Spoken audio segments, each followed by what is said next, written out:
মোবাইলে ইন্টারনেট না থাকলে মোবাইল থেকে মোবাইলে টাকা সেন্ড মানি কিভাবে করবেন আজকের ভিডিওর ভিতরে দেখাবো। তো প্রথমে আপনাদের মোবাইলের ডায়াল প্যাডে চলে আসুন, *247#, এখান থেকে কল করুন। কল করার পরে এখানে হালকা একটু ওয়েট নিচ্ছে। তো এই যে 1 নম্বরে হচ্ছে 1 সেন্ড মানি, তো এখানে রিপ্লাইতে ক্লিক করুন। রিপ্লাইতে ক্লিক করার পরে একে ক্লিক করুন। একে ক্লিক করার পরে এখান থেকে রিপ্লাই করুন।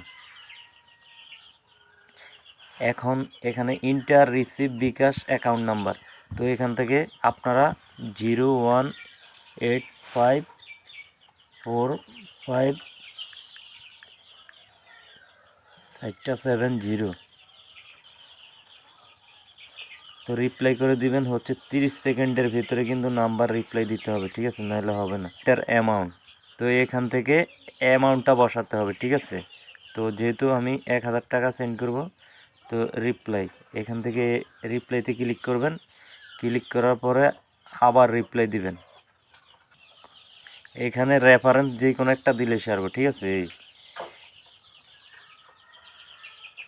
এখন কনফার্ম ইউআর বিকাশ পিনকোড, ঠিক আছে, আপনার বিকাশের যে পিনকোডটা সেটা এখান থেকে দিতে হবে।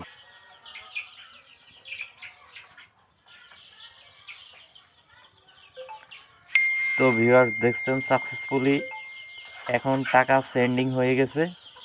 তো এভাবে কিন্তু আপনারা সহজে টাকা বিকাশ থেকে বিকাশে সেন্ড করতে পারবেন।